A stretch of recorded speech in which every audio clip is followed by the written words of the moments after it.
How to delete payment method on Lyft. Hi guys, welcome to our channel. Let's begin. In this video, I will guide you on how you can delete the payment method on the Lyft app. For this, open the Lyft application on your device.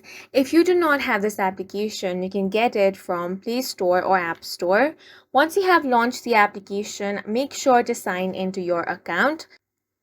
After you have been signed in, you want to tap on the three lines at the top left corner of your screen. From here, you want to tap on the payment option.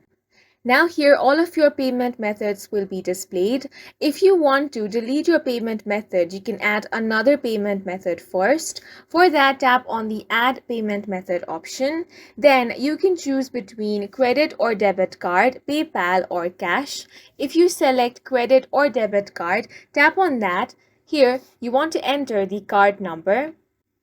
After entering the card number, enter the expiration date of your card, then enter the CVV number. After that, you want to enter the postal code. Now, you want to tap on the save option.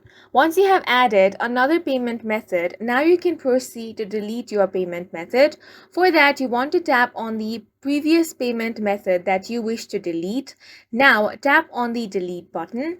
It will ask you for confirmation. Confirm that you want to delete the payment method. As soon as you do that, your payment method on Lyft will be deleted. And that's it for this video. If you found it helpful, please make sure to hit the like button and subscribe for more videos like this.